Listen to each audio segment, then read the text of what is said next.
lanzamiento, aquí viene un batazo de Mundito entre right center field, la bola pica, se extiende, viene anotando Scott, empata el juego, también manda para la bola Turner anota y los Phillies se van arriba. Se prepara, Mundito en segunda, el lanzamiento, batazo profundo para el center field, la bola se va, Schwarber Bob, ¡campanazo!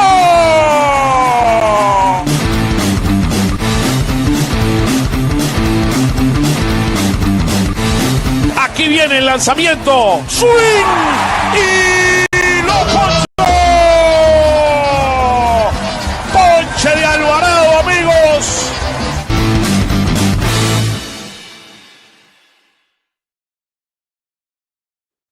Hello everyone. Welcome to Phillies Weekly. A very eventful week, we might say. Jeff, what a week, man. What a week we're having. I mean, and a very eventful Sunday. So welcome, everyone. It's a pleasure to have you back here. Today, we have an unbelievable guest. I mean, we are going to welcome a very, very special person to Philly Sports, and we're looking forward to introducing him all to you. How are you, Jeff? How's it going, man? Yeah, you're right, Oscar. This has been an eventful week for a team that just swept the Pirates, and Mick Abel wasn't even the top story today. Wow. So, look, we'll talk more about Nola. We'll talk more about Alvarado. We'll talk about the amazing feats of Mr. Abel. But today we have a very, very, very special guest with us. The great Rob Ellis is here. Yes. There's the man. There's Oscar, the man. Jeff, what's up, guys? First of all, that open is a killer. That is a great open, man. I'm ready for the play right now. Let's go. Colorado, get that flight, and let's get rolling. But yeah, we need to get a few of the strikeouts from Mick Abel today in the video. We'll try to do it for next week. Great point. No, but pleasure to be with you. You're right. Whoa, man, a lot going on with the Fightin Phils. So, Rob, it's great to have you here. I mean, talk to it. Look, I follow you since I was little. No, just kidding. I follow you since I came 20 years ago to Philly. Mm-hmm. I remember one moment I'll never forget, and I mentioned this to you, was when Sam Bradford got traded. I was in the car, and Nick Foles, after 27 touchdowns, like 2 interceptions, get traded. Mm-hmm. I mean, is Chip Kelly crazy or what's going on? So I'll never forget in the car listening to you in WIP and just listening to that moment. There are some things even with a Super Bowl, you don't get over, right? Even when the Eagles have won 2 since, that you're still saying to yourself, wait a minute, let me do the math on this. They're trading that guy for this guy? Yeah. Plus a second-round pick. I'll never forget the second-round pick. That's what I lost my mind over, that the Eagles were throwing in a 2 as well. Yes. Oh, my God. Good memory. Oh, my God. That was actually 10 years ago. It was in 2015 that trade took place. It doesn't feel like it was 10 years ago, that Chip Kelly disaster. Oh, my God. I mean, shady. We don't have enough time, for everything that went down with. At least I'll give Jeffrey Lurie this.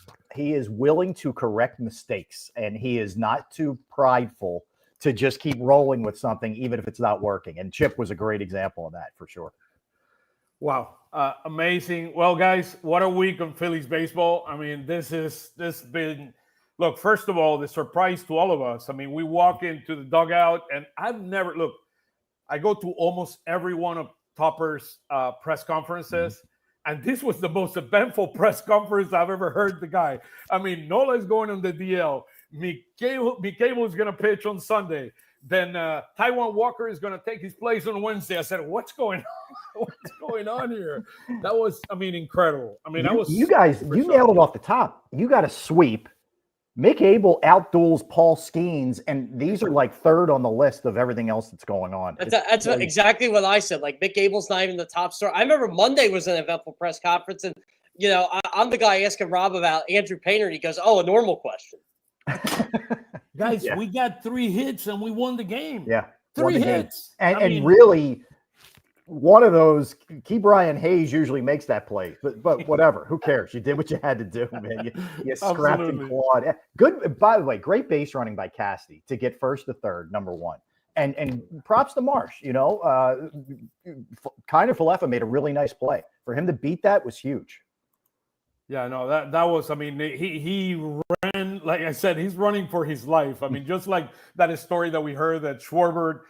It's a. I mean, to be able to survive lefties, he's been having that mindset with him. Yeah. That is amazing. And look, he was super. That he ran like he's never run in his entire life. I gotta give a shout out to Paul Skeens. That guy is an amazing pitcher. He's gonna be good for a very long time. The question is, how disgusted is he already with being a Pittsburgh Pirate? I mean, it's only been a year since he's been called up. What is it? The third straight game he's pitched like really, really well and has nothing to show for it. Yeah, was he 3-5 on the year or something like that? He's actually 3-5 now. It has Garrett Cole written all over it, where it's just going to be you bide your time until they move you, and it stinks for Pirates fans. But yeah, you're right, Jeff. That guy's something to behold, man. Yeah, my bigger question with him is, can he hold up? I mean, the way he throws, how hard he throws. And that he has an arsenal of 6 different pitches. I mean, it's scary. That's crazy, Oscar. I mean, I think it was the 8th, he touched 98. I'm like, I don't even know if that's a good idea. Like, should you maybe just throttle back a little bit? I don't know. And we learned in the Phillies minor league system this week what happens when you have a big arsenal of pitches at that 8. Moises Chase, he's out for the season with Tommy Johnson. He throws a lot of pitches, and he was dealing with an injury there. But I'll just say this. There are some gifted individuals. Paul Skeens is one. No doubt. Absolutely. No doubt. By the way, the Chase news came out in the same press conference. I hate to admit I knew about it for a day or so. You wonder why Dave Dombrowski has white hair, right? I mean, it's like it's a miracle he still got any. It's glowing white, though. Yeah, it is. It is. Yeah. So look, if we look at the overall perspective, this team is hot right now. I mean, when we look at what we did last week, we went 5-1 on the road. This week we went 4-2. I didn't feel too good after the Cardinal series. I mean, the bats look kind of a little bit laggard. I mean, we've seen some guys that are not at their peak. I mean, Kepler, one of them. I mean, Turner, after being so hot on the road, I mean, he's become very, very cold. And look, the reality is we went 4-2. We're overall 28-18. We're 17-8 at home, 11-10 on the road. We're 1.5 games behind the Mets. Last I saw, the Mets were losing 2-0. I don't know if that remains the case. So we could go down to 1 game behind the Mets. Still too early to look at standings. But look, the Braves are coming, and that's my biggest concern. The Braves, we know Strider is pitching, I think, on Tuesday against the Nationals. I mean, the Braves are coming. Acuna's getting close. Acuna is probably a couple of weeks away. I mean, I was listening to their general manager this morning, and I believe he's a couple of weeks away. They want to take it very, very slowly with him. He played 6 innings last night, and then they were going to put him as a DH, and then until he plays 2 games, full games, they said they were not going to activate him. So that makes sense. Yeah, it's worth taking a look at it. The other thing is we're 7-3 over the last 10 games, 3-1 in March, 14-12 in April, and look, a hot May, 10-5, still 7-8, and 13-15 against teams above 500. That includes the Cardinals. I mean, we were 10-11, and then we were down. The Cardinals got us a couple times there, and it impacted us. So that's kind of where the overall team is. And look, the biggest news of the day, and we need to throw it right off the bat. I mean, how do we replace Jose Alvarado that has 7 for 7 in saves and 2.7 ERA? I mean, it's a very tough pill to swallow. Yeah, the short answer is you don't. You don't, at least in the interim, because we're just past the midway point of May, right? So I think when you lose somebody like that to a bullpen, let's face it, that already had some question marks. I mean, there's some nice signs here. It's clearly Romano has figured some things out in terms of tipping the pitches and maybe getting confidence back. But if you think about it, you can go to the Romano, Strom, even Kerkering, who I don't fully trust yet, a lot. What's after that? What's beyond that? And that's the issue. There's not much. And this is, guys, as weird as it sounds, man, Taijuan Walker could be the key to this team.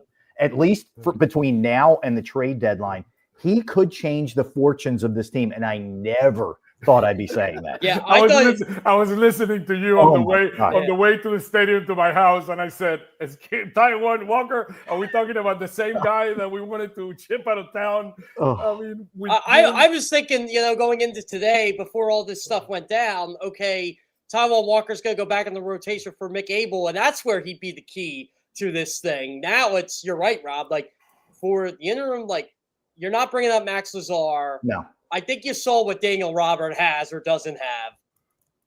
There is a lot of options here. You're going to have to trade for somebody, but right now it's Taiwan Walker. That's the problem, Oscar. Right now, I mean, every team knows the jam that the Phillies are in. So anybody that you approach is going to hold you up, man. They're just going to hold you up right now. And as crazy as it sounds, it's a good thing you have Dave Dombrowski, who's a veteran guy who's not going to just panic, right? And I think that's a big piece of this thing. But you don't want this one thing, and it's not a little thing, but this one thing to be what costs you winning a World Series when you've gotten this close 3 different times, man. You can't Band-Aid this. We've seen that before, and it's blown up on them. They have to get it right. They're going to have to part with prospects they don't want to part with. And that's where I'm upset with Jose Alvarado, because you're going to have to part with prospects to get to, because you're in a win now mode, and you need a Ryan Presley, a Mason Miller type. I'm not saying get these guys, but these are guys that you got to target now. That's who you're replacing Jose Alvarado with. I'm like you, Rob. Like, look, I love a Ryan Kirkering. I think he's a tremendous talent. I'm not trusting him in that spot yet. No, he hasn't figured out pitching yet. We all know the stuff is there. We know it's there. He's too sweeper dependent. He's too nibbling dependent. When you have a heater like that, you need to utilize it more. And you guys both know this very well. The best pitch you could possibly throw is a well-placed fastball. And I don't think he trusts himself yet. I really don't. It's weird too, because he's got a good cutter. They just don't use. Like I've heard people tell me he's a 2-pitch pitcher. I'm like, actually he isn't. He's a 3-pitch pitcher. But for some reason, and I'll have to ask, around. But it just seems like he was using the cutter early in the year, and then he wasn't. Then he was getting the sweeper back, and now he doesn't trust the fastball. I don't want to get too much into today's game, but that could have been a disaster today. I'm so glad he got out of it. Bohm makes a great play. Bohm makes a spectacular play, which would change probably the inning and probably the game. Phillies it ends up being a Mick Abel tough, luck loss if Bohm doesn't make that play, I think. I think everything comes unglued by that. Yeah, I agree 100%. So one of the things that I thought we would do is we're at the quarter mark of the season, at the 46, 45, 46 mark. We're at the quarter mark of the season. And I thought, we could have spent some time talking about the hitting, the starting pitching, and the bullpen. Let's grade them. I mean, let's give them a grade. So let's go first with the hitting. So when you look at our currently where we are in hitting, hold on one second here. The Phillies have 4.7 runs per game. We're ranked 9th in the major leagues with that. Let me show a few of the stats here. So this is week by week. So about 5 weeks ago, we were 7th in hitting, went down to 11th, 12th, 10th. So we remain at that kind of 10 level over the last 5 weeks at 4.7 runs per game. When you look at the OPS, we are 9th in OPS. We are 18th in home runs, which is a little bit surprising for a team that is supposed to be slugging. And I think a part of the discussion needs to be the lineup and the lineup set up and what do we think of the lineup. Then we're 9th in strikeouts, which is an improvement from previous years. And we'll have John Foley momentarily coming on and joining us and talking about the historical perspective where the team is from a standing standpoint. We're 4th on base on balls, so we're not chasing as much, but we know we're chasing. I think we're streaky. I think that a lot of our hitters are very streaky.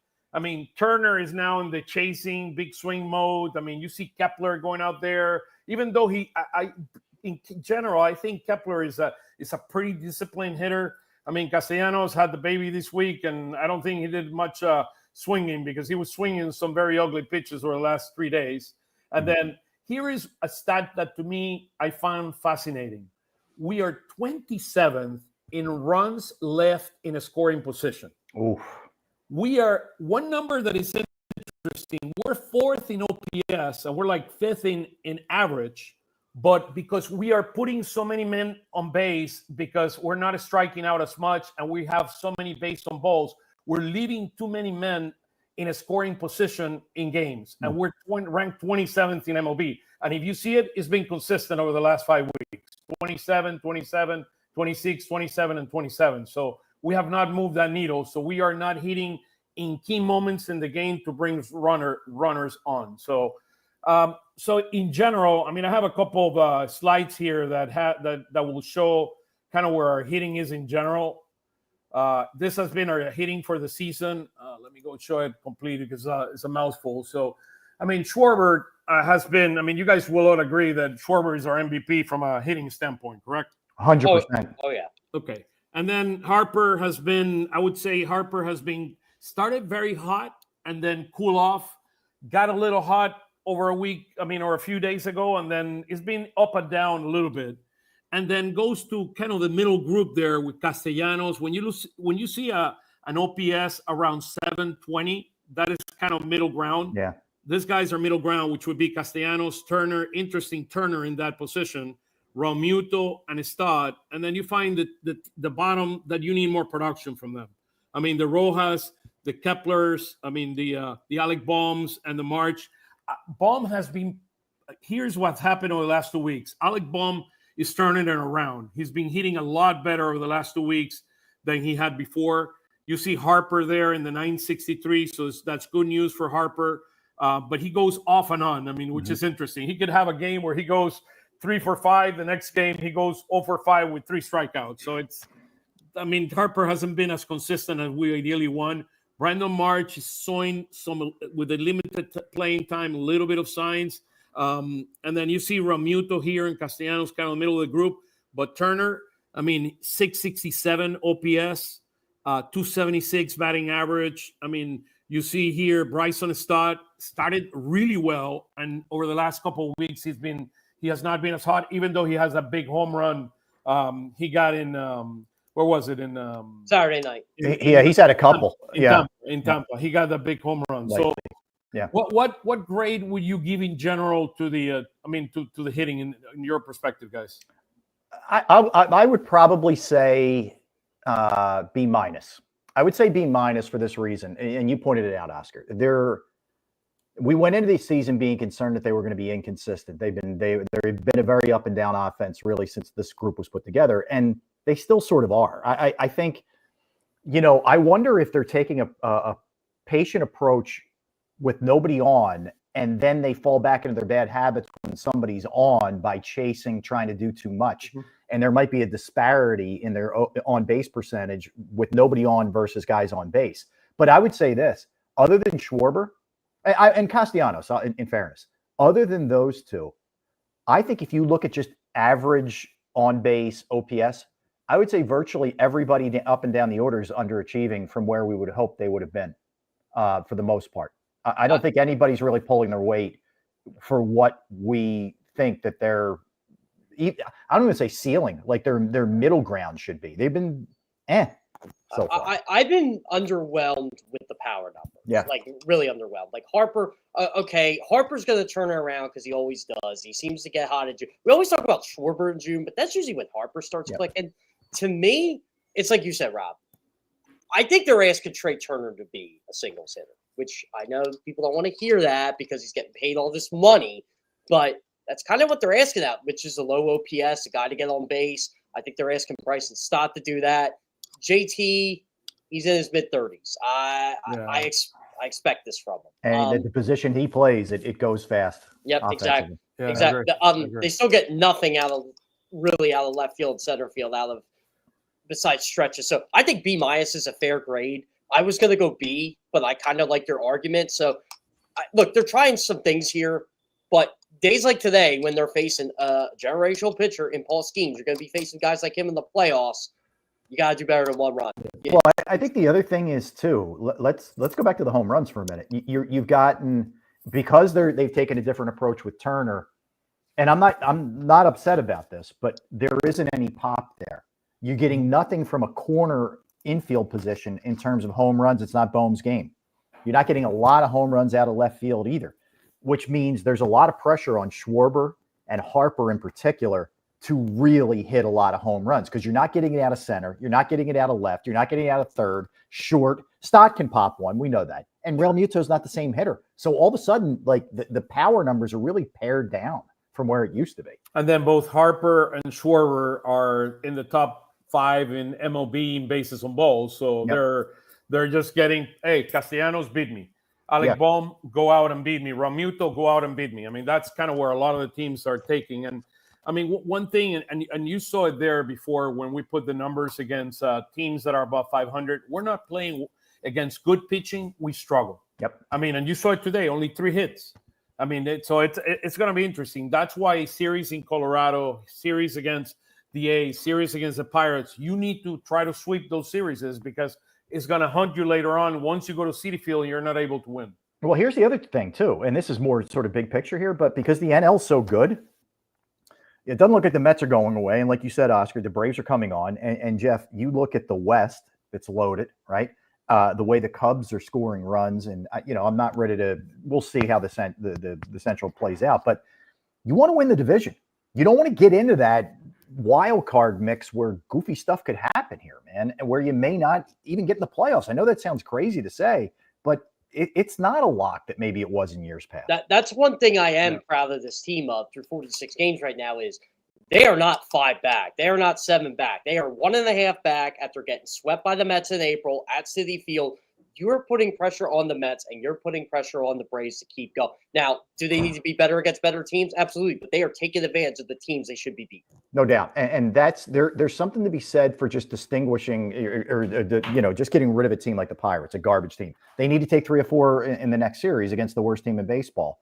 You're right. But Oscar, that is what scares me too is, look, I get it. Everybody struggles against great pitching, but this team takes it to the nth degree, man. It is feast or famine in a lot of ways, which puts a ton of pressure on your starters. I mean, Abel was, no pun intended, able to do it today, but you're asking a lot of Wheeler, potentially Sanchez or Ranger or whomever to go out there and deal and give up a run or 2 because your offense isn't doing anything. And the starting rotation have been carrying this team. It's 332 for the starting rotation. We're 4th. Overall, our ERA is 377. By the way, that's skewed because of Nola. Correct. Yeah, that's true. That's our reality. So 377, number 14 in MLB. In starting pitching, we're 4th. We probably could be 1 if you take out some of the Nola starts there. And then our relief pitching have been improving. We were 27th, now we're 23. So we've seen some improvement there. And then in terms of saves here, just to look at the overall numbers, we've had 23 saves opportunity, which is 3rd in MLB. I was surprised by that. And then 15, we've converted 15 of it. So, I mean, we're not like too off versus other teams. I mean, we're kind of average in terms of converting. But again, we're number 3 in MLB converting saves. So I thought those were some very interesting numbers to look at. I mean, Luzardo on one end has been incredible. I mean, 4-2, 2 ERA. I mean, nobody in planet Earth, not even Dombrowski, and nobody could have ever guessed that Luzardo could be pitching this well. I mean, I know the talent he has. He was the number 1 rated pitcher in baseball when he was with the A's. But the guy has been completely amazing. I mean, isn't it weird too? We've taken him in so quickly that we don't even talk about him that much. It's just accepted that the guy's a stud. We act like he's Zach Wheeler, who's been here for 5 years. He's been brilliant. We don't even talk about Zach Wheeler, how great he is that much, because we just, like you said, Rob, we expect this from him. And go ahead. No, I was just going to say, but Luzardo is like, I feel utter confidence anytime he's on the mound that he's going to take care of business. I mean, he is just, and he's got that Ranger sort of laid back smoothness that it seems like nothing's bothering him, which is going to be great come playoff time for sure. Yeah, one thing that is interesting about him is that he is wonderfully wild. I mean, what I mean by that is he's not Wheeler. I mean, Wheeler can locate a pitch, or Ranger can locate a pitch wherever, like a needle. Mm-hmm. This guy throws around the area. He throws strikes, but it's wild enough that he throws hard that he keeps batters off balance, which is, fantastic. I mean, he's done an unbelievable job. He significantly surpassed my expectations. Look, I'll give either a C+ or a B- to our hitting. I'll give an A- minus to our starting pitching, and it's because of Nola. Yep. I mean, if not, Wheeler is dealing right now. I mean, he's amazing. I love that guy. There's 4 out of 5 times, and again, Noah's hurt right now, but there's 4 out of 5 times during the week where you feel really, really good that this team's going to win a baseball game because of this starting pitching. And if Noah's right, it's probably 5 out of 5. But now it's, I mean, look, they should have won Wednesday night. We all know that. It's Noah just imploded. Yep. No, I agreed. And you're going to need them. Like, this needs to be 6-7 innings, or maybe even old school, where at least for right now, to survive. Less exposure, the better to this pen. So now, having Rob, this kind of rotation depth is huge. Rob, have you noticed this? They haven't had anybody go over 7 this year. Is that right? Yeah. No, I didn't notice. Yeah, that. They haven't gone over 7, and I wow. was asking people in the organization about this, and it's kind of calculated because I don't think they were worried about their arms. I think it's more of, okay, we did this early in the year last year. We let Christopher Sanchez go 8 or 9. We let Ranger Suarez go 8 or 9, and not like Sanchez faded, but Suarez did. Ranger, I mean, he's not like the most diligent workout guy during the offseason, and you see him. And when he comes here and you significantly overwork him, I mean, he's not going to be as sharp. And in the second half of the year, I mean, his back blew up, and it was not pretty. Speaking of Ranger, Oscar, were you in the clubhouse the other day when he was trying to scare everybody? Ranger. He's Ranger. He crawls under the table and tries to scare people. Yeah, that's what I was gonna say. I mean, he's an amazing guy. So what grade, guys, you give him? Because I want to bring John in a second. What grade would you give to a starting pitching? I think you nailed it with an A-, and it's only Nola. Like, if I was taking into account the other 4 guys, it's an A, and I'm not even giving it a second thought. I mean, what Wheeler's done, what Luzardo's done, Christopher Sanchez, easily. The other guys get it. It's an A-, and it's only, it's only Aaron Nola that's keeping it anywhere. Yeah. I'm in the consensus with you guys, and Nola's even pitching halfway decent. I think we give it an A+. Totally. I mean, I think they're the deepest rotation in baseball, and I'm not sure it's close. And then, to me, the relief. What are your thoughts on relief pitching in terms of a grade? It's a tough one. I'll trend up a little bit because Romano's gotten it together, but losing Jose, boy, oh boy, I would probably go C+. Yeah, it's weird. I think I would have went B- before the Alvarado news hit, because they were starting to turn around their top 10 bullpen ERA in May. I mean, obviously they have their issues, but they were starting to turn around. Now, man, I gotta go C+, or C. Yeah. Let's bring Mr. John Foley. There's the man. How you doing, John? Good. How's it going, gentlemen? What's up, John? So one very interesting topic that John is going to bring to us is, what's the historical perspective of this Phillies team compared to the World Series teams, the ones that won the World Series, and then what we have had over the last few years. So let's go. How you doing, John? Go for it, man. Good. Yeah. So I think one of the biggest takeaways from this chart to me is that people are not excited enough about this team. You see them 28-18. That's better than 1980. That's better than 2008. It's better than the slow starts they got off to in 22 and 23. When they made, when Girardi was still taking out 22 and 29, something like that. 22 and was it 30? Weren't they 8 under? It was bad. It was 22 and 30, I think. Yeah, I think it was 8 under, and then they won 9 in a row to start under Rob. Yeah. Remember they had that crazy series against the Angels. They won 10-0, and then all of a sudden, I think it was the Sunday game where Harper hit the grand slam, Stott hit the walk off. Mm-hmm. Yeah, I think, John. I think it's as simple as there's a hangover effect from the previous 3 seasons, in particular the last 2, where you needed 1 game at home and couldn't finish off a less talented Diamondbacks team, and then the Mets. I think it's a hangover. I agree with you. I think people should be way more optimistic. I mean, obviously the Alvarado thing is a blow, but they should be way more optimistic about this team and the way that they're playing. I think they had a little stretch. There was a little hiccup, but for the most part, they're playing really good baseball, man. It's a good baseball team. And I think you're exactly right. I think it's the hangover from these postseason failures. And okay, I mean that's one way to enjoy the sport if a fan's interested in doing that, and sort of skipping over the regular season. I don't think that's really how baseball is meant to be enjoyed. It's not the way sports should be. I mean, you're going to fast forward through 162 games. Right. Why be a sports fan at all? You know, If you're going to jump on in the playoffs, there's plenty of bandwagon Sixer fans that do that to trash them.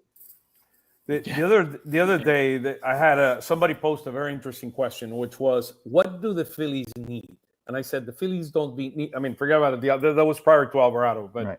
The Phillies don't need anything. The Phillies, what they need is to play to their maximum potential, and they are going to be there because this team is extremely, extremely talented. I mean, what are the? I mean, you could find, well, we need better center field play.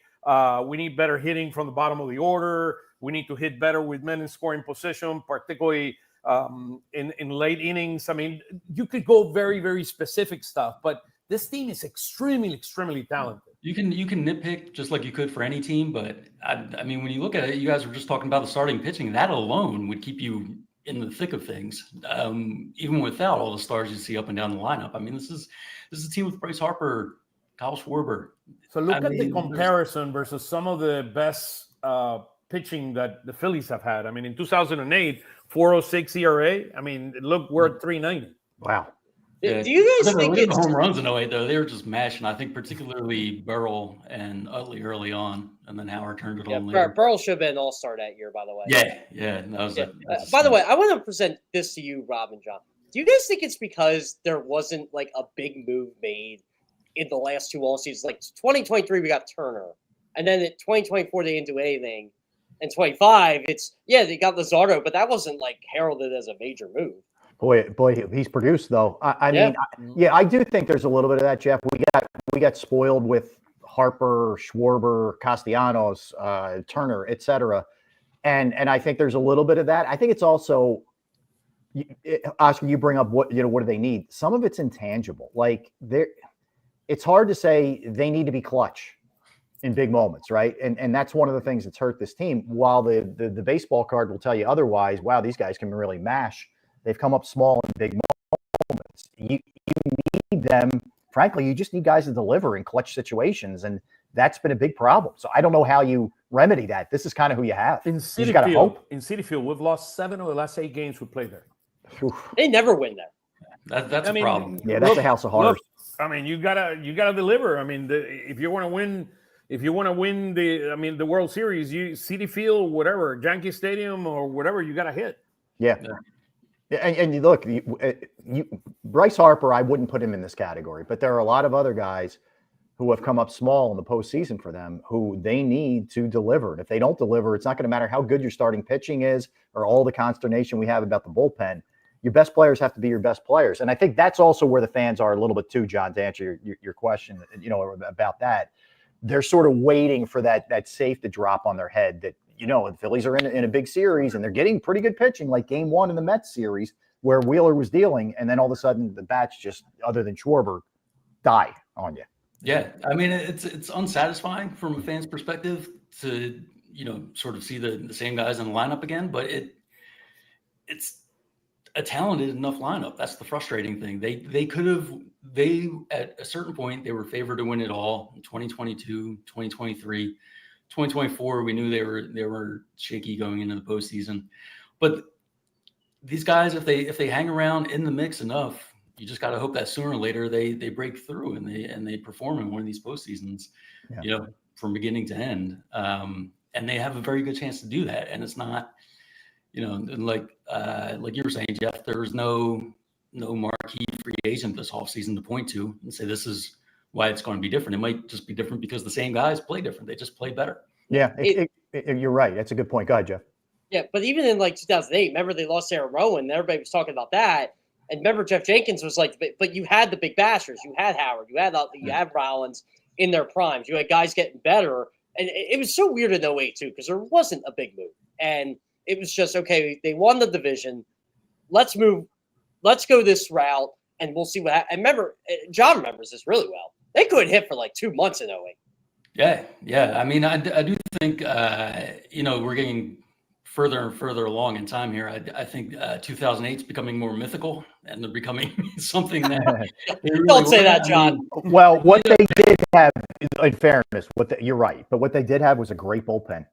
They had a great bullpen, man. Yeah. Lidge, obviously, we know, but what you could do with Madsen and some of the other guys, that is one of the distinctions with this team. You don't have that same confidence level when you're handing the ball to, a bunch of different guys. But, I was talking about this too with my buddy in the car today. We were going down to the game. It felt like that era, they were never out of it. This team, it feels like if they're down 3-1, you really think they can come back all the time? I'll say this: Friday felt like it was going to be one of those games. It did, yeah.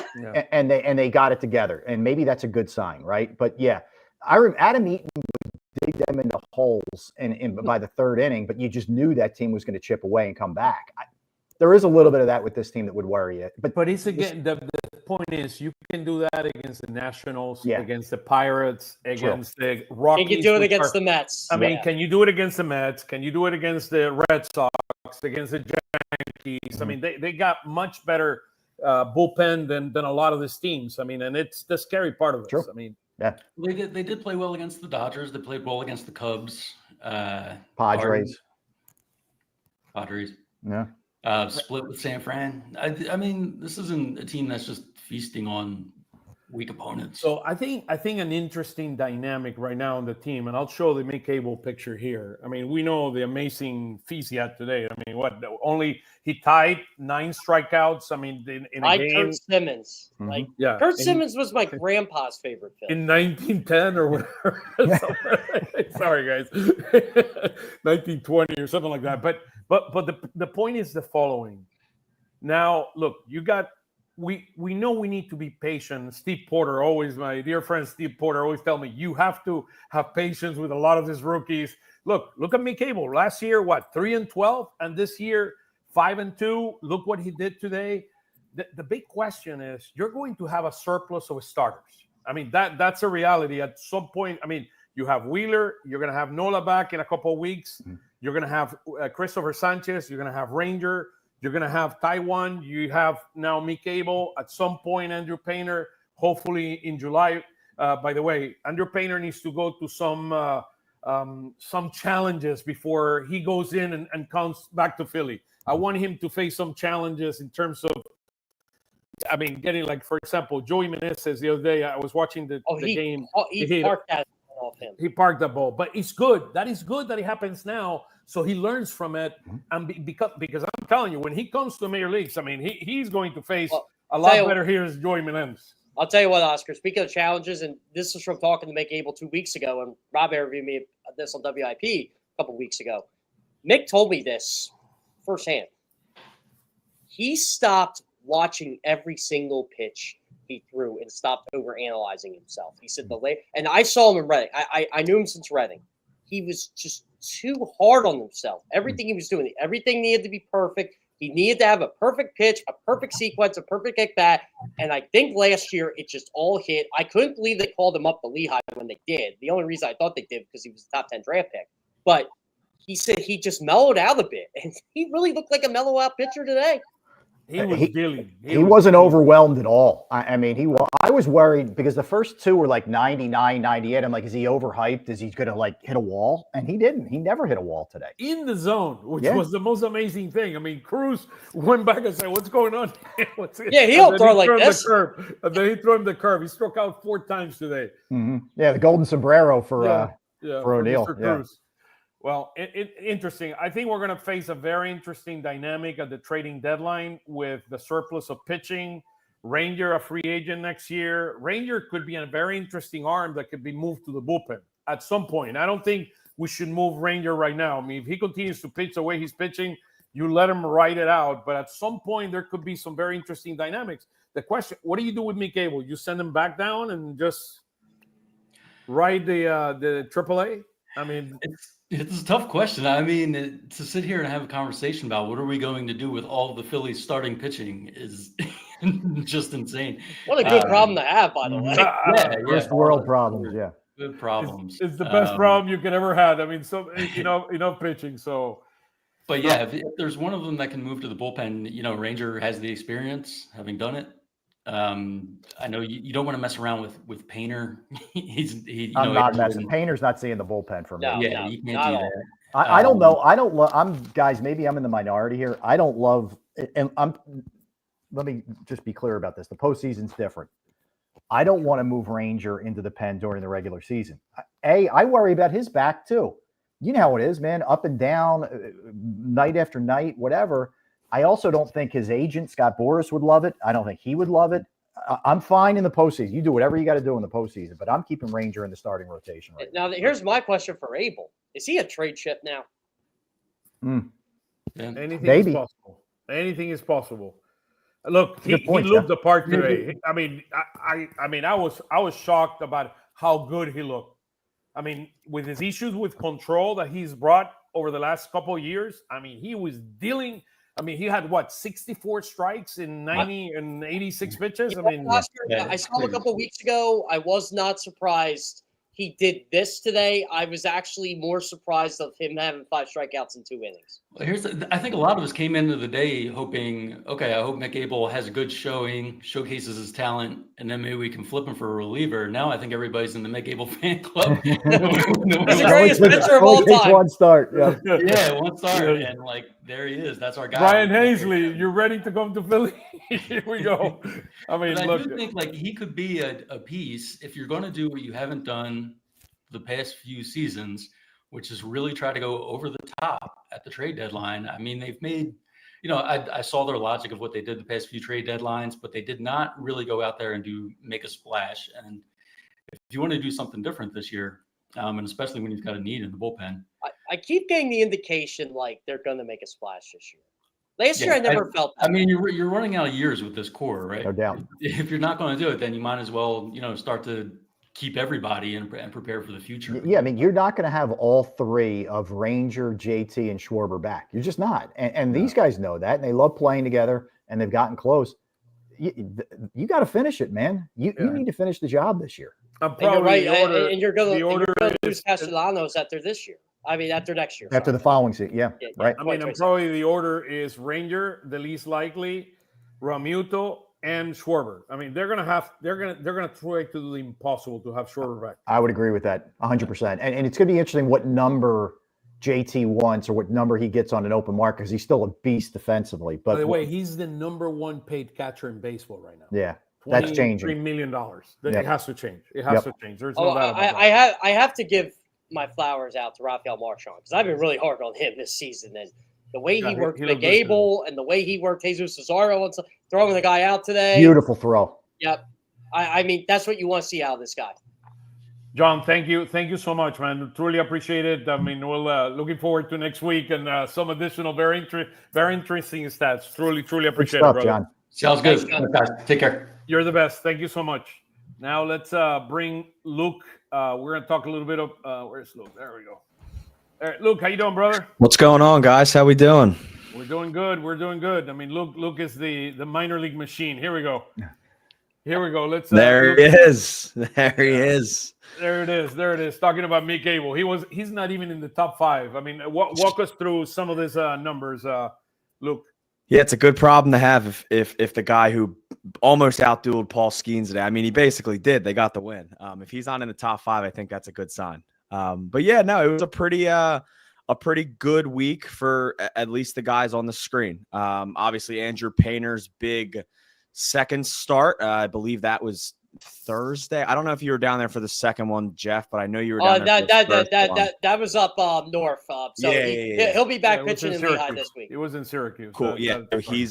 He's scheduled to throw this Wednesday, I believe. So that'll be his third start. I mean, it seems like they're going to start, getting him up into this 80, 85, 90 pitch mark. And I think you start to see 2 or 3 of those. I don't know how much longer you can have him throw 95 to 100 pitches for Lehigh Valley. They're keeping him at 75 right now. They don't want him to go more than 70, 75 probably for the next few starts. I mean, remember they have that limit on 120, 130 innings, and they want as many of those innings in the major leagues. Now, Mick Abel with today's start, presents an interesting dynamic there that they did not. I don't think they were thinking deep into it. I don't think anybody was expecting this. Yeah, no, I don't think anybody was. But once again, it's a good problem to have. Absolutely. I know Rob Thompson said Friday when he told us that it was going to be able, because everyone was a little shocked when he said it was going to be able. I don't really think anyone was expecting that. That they told Mick Abel before they even told him what day he's starting that it's going to be one and done for now. Granted, at the time, Thompson said no matter what. I don't know if it's still no matter what. I mean, I still expect Jesus him to Luzardo wasn't suspended on Friday. Yeah, exactly. I mean, I still expect him to probably get sent back to AAA tomorrow. Sure. But listen, man, he made it a little bit harder for them today to have to send him back down to AAA. It was a really, really awesome start today. Rob, I'm bringing your point about Taiwan and the role in the bullpen. Do you want to move him now, or you want to ride the Mick Abel for the next couple of starts and see what he truly has? I mean, that could be an interesting dynamic. I know. I agree. It's interesting. What I don't want is I don't want Mick Abel just sort of up here in an emergency role or jettisoning him back and forth between the bullpen. Like, I love what he's doing in the minors this year. I want Mick Abel to be on every fifth day, cranking it, getting better and better and better, feeling better about himself. So I'm okay with moving him back. Give Taiwan one. You think Nola is going to be back at that point, but that's when I'm absolutely putting the bug in Taiwan's ear. Like, man, you're a key bullpen piece. Like, this thing's ever evolving. We need you, man. And you're going to see him in more high leverage situations. Now, I don't know if he's going to succeed, but I think it's a way to give you, the little stopgap until we get closer to the trade deadline. And that's the reason they did slide Sanchez back too, was because they wanted to keep Mick Abel on the same schedule. They don't want him going down and then missing his next Lehigh start. He's going to start again. At least the plan before today was for him to start in Lehigh, or at least for Lehigh. I don't know where they're playing this Friday. Yeah, but on Friday. Yeah. He's supposed to be in Lehigh. His next scheduled start is supposed to be Friday, from what I was told. And when I hear the name Taiwan and bullpen, the dynamics with him in the bullpen are interesting because he gets up probably like an inning ahead of going in. So it's not your typical reliever that would go in. He's not Kirkering. Like, he throws. There's nothing typical about this, Oscar. He doesn't have typical bullpen stuff either. No, and I think even he knows that too. I mean, it's not easy to, I mean, before last year, he's never been out of the bullpen ever. So, I mean, he basically had to learn, and it's not, but at the same time it is. He's basically learning a new position on the field, even though he's still pitching. It was tough, but I mean, listen, he's been doing a pretty good job. I mean, his first outing in Tampa Bay was incredible. Yeah. His demeanor toward the bullpen is so funny too. It's like, okay, I'm going in with the starter's mentality, but I have no idea when I'm pitching. Yeah. And everything comes in, it's just boom, boom, boom. And he reminds you of the guy. It's like, look, I'm making $17 million a year. I'm embarrassed by my performance, but I'm still making $17 million a year, so it's all great. But in a good way. Yeah. So one thing interesting about this slide, it talks about like Baseball America reseeded their top 100. So Painter went from 9 to 14. Adam Miller went from 36 to 47. Eduardo Tai went up significantly, from 93 to 66. You see the same thing with Justin Crawford. I mean, going up, and then Aaron Escobar, which is the cousin of Ronald Acuna, he's going to be a stud. I mean, that guy he can play second base. He's going to be. I can mark that down. This guy could be 3 years. Don't be shocked of a Jersey Shore call up with him. So. Yeah. Okay. That seems like it's probably in the near future for him. 9 for 21 this week down there with one homer, 2 doubles. He went 5 for 5 yesterday. We named him the Saturday. Player of the Week. Player of the week. He went 5 for 5 on Saturday yesterday. Wow. I mean, he has an OPS over 1,000 this year. He's really, really hitting the ball well. I mean, last 6 games right there. Awesome. Yeah, he's having a really, really good year. 8 doubles, 8 homers, 28 runs, 25 RBIs. He's having a really, really solid year down there. Man. And he's a tremendous defender, and he has a gun for an arm. So this guy has a future. He is a cannon. The pitcher of the week, Alex McFarland, the Phillies 2022 4th rounder. Not the best start to his season, but the last 2 three starts have been good. 1 earned run in his last 18 innings. He threw the highest amount of innings that he's thrown in a start. I believe it's either this season or his entire minor league career. In his last start, he went 6 innings, 5 hits, 1 run, no walks, 5 strikeouts. He's a bit of a flamethrower type. I actually liked that pick a lot out of the University of Miami. His only concern when he got drafted a few years ago was he just didn't really know where the ball was going. He could throw it really hard, and he was just electric on the mound, but there were times where he just had no idea where the ball was going. So it seems like they're sort of honing that in a little bit. But yeah, he had a good start this week as well. Phillies know how to get pitching. That is one thing, especially starting pitching. It's, even in Reading, like I know Chase was struggling this year before he got hurt. Gene Cabrera's been all right for them. Emerson Castellano is still pitch all right. You're seeing what they're doing in Lehigh. I mean, yeah. I know you pay attention, Luke, Rob. I know you follow along. That Lehigh team is loaded. They're loaded. It's the best Lehigh team of our lives. That's what everyone's saying. I don't know. The 2011 team almost won the whole thing. Good point. So. No, but that's the crazy thing is, guys, we know this. Their history of developing starting pitching is horrible as an organization. So props to they're obviously they've changed their approach and they have a much better concept of long term what these guys are going to develop into, because man, this is way different than what it was forever. Outside of Cole Hamels, like, could you name a pitcher they developed? I mean, not really. There's not many, honestly. Like Nola, I give Nola props. They got that right. It depends how you want to categorize a Ryan Kerkering, because he just kind of flew up through the minors himself in that 1 year. But we were saying the other day, the last Phillies prospect starting pitcher to make his debut, we believe, is Spencer Howard. And then before that, we think it was all the way almost back to Nola. So like their history of developing pitchers is not good. I was told with the Spencer Howard disaster, they changed their entire organizational philosophy of how they wanted to develop pitchers. Oh, I mean, I'll never get over the exhausted after running to first base thing. I was done. Like he was never ever going to recover with me after that. It's crazy. Like him and Bohm were hyped in the exact same way. I'm almost so proud of Bohm. He was able to overcome everything he's overcome. No doubt. So one thing this week that we need to pay attention: Adam Miller got hot. I mean, he was hitting 202, and he's now at 232 for the week, and he's beginning to hit. He had a minor back issue, but he's feeling much better now. So Adam Miller, he's coming up. I mean, we need this guy to take it to the next level. Yeah, he went 6 for 17 this last week, 4 doubles, a homer, and 4 stolen bases. So he's really starting to find it this past week. I know he want to hit on the obvious one at the bottom in the red box with Moises Chase. He obviously needs Tommy John. Rob announced that on Friday.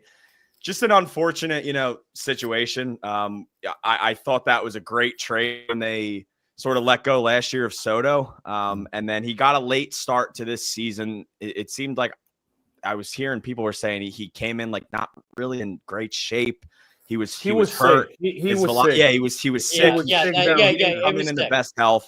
And then his velocity was down all throughout the season. And honestly, his ERA didn't look that bad. It was under 3.3, so he wasn't throwing innings. That was he was barely throwing. I mean, he had 6 starts with 16.2 innings, so that kind of tells you all you need to know about that.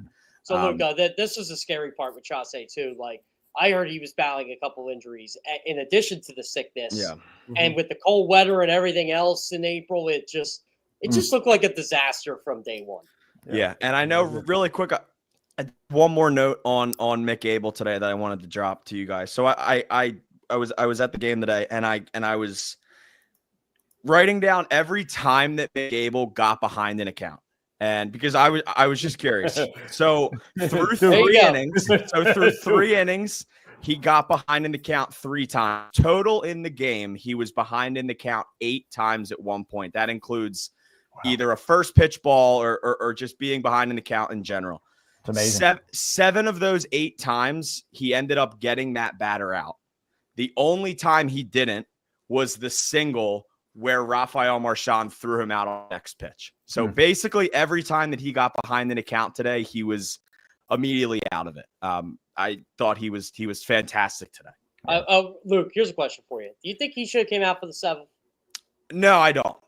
They kind of said, Rob said that there was never really a chance that he was going to come out for the 7th. Didn't want to push him over 90. I think if he finished the 6th inning with 65 pitches, I think he would have come out for the 7th, but he made it seem like they weren't going over the 90 mark. He was at 84. But I mean, 9 strikeouts, I think 75% strikes today. He was dealing down there. Yeah. 17 was his first 22 the 22 batters that he faced. 17 of them he started with strike.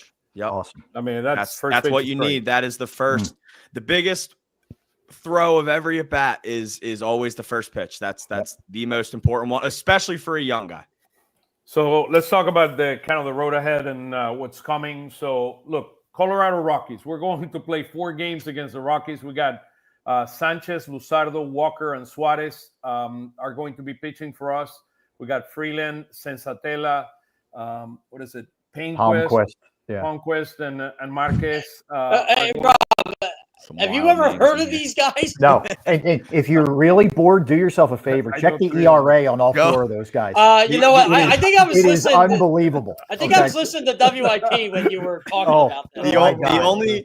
The only reason I know Anthony Senzatella, and I think I actually said this last week on this show, is because I actually have a rule that every time he pitches, I have to fade him. So no matter who they're playing, I have to take the other team because he is horrible. They should put up beer league slow pitch softball numbers in the next 4 games in that sandbox. Like it should be a minimum 10 runs every single game. If Kyle Schwarber didn't get number 300 this weekend, I can pretty much guarantee you he's going to get maybe 305 this week.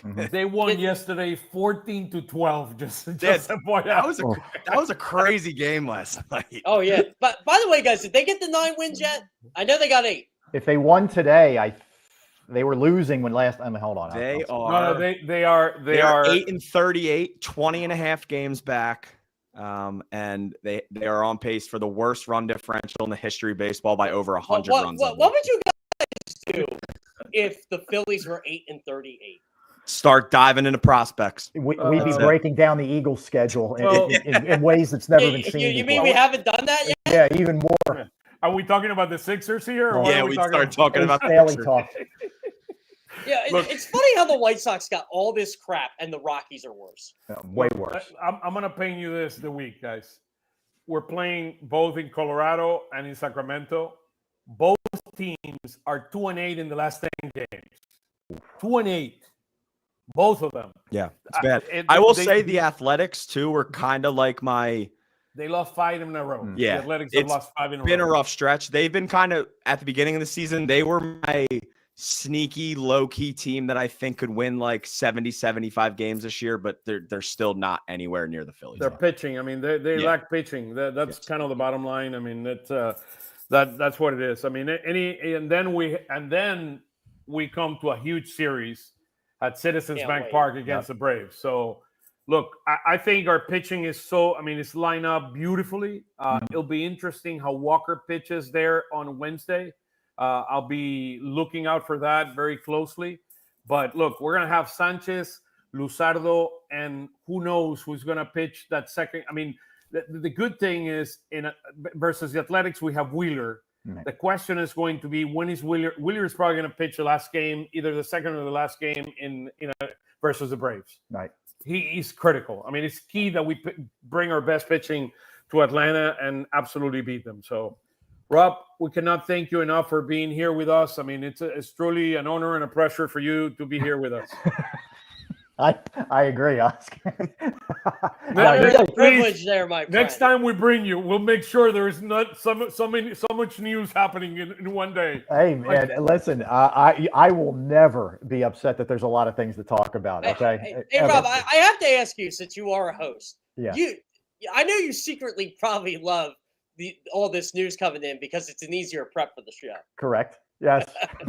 So how many bad callers did you take today? Because I heard a couple. Oh boy, the one that you heard, I won't even repeat since this is a family show, but he made reference to some bathroom work that he was. God. Yeah, I just shook my head. I'm like, oh, Rob's getting a text. It was interesting. Yeah, it was. Look, this city, there's always stuff to talk about, and this baseball team is fun, man. And I think at the end of the day, that's really what it should be all about. And to have a day like today where Mick Abel outshines Paul Skeens is wild. So I'm loving every second of it, man. Loving it. Absolutely. Rob, thank you so much, truly, for joining us. We're looking forward to have you very soon, man. My pleasure, gents. Thanks for having me. Thank you, Rob. Take care, guys. Thank you, guys. I appreciate it. Thank you for another great week of Phillies Weekly. I mean, an amazing week. Hopefully, a loaded one. Yeah, a loaded one. Hopefully next week is a little bit calmer. I don't know, Luke. I think you and I are going to be busy by the time we get to Citizens Bank Park next Tuesday. Yeah, a little bit.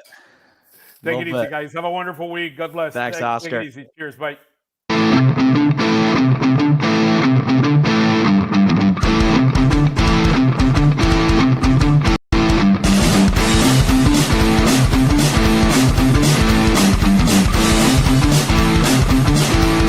Lanzamiento, aquí viene un batazo de Mundito entre right center field, la bola pica, se extiende, viene anotando Stott, empata el juego, también manda para la bola Turner anota y los Phillies se van arriba. Se prepara, Mundito en segunda, el lanzamiento, batazo profundo para el center field, la bola se va,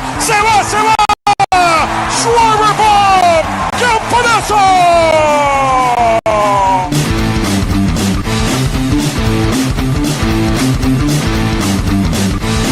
Aquí viene el lanzamiento. Swing y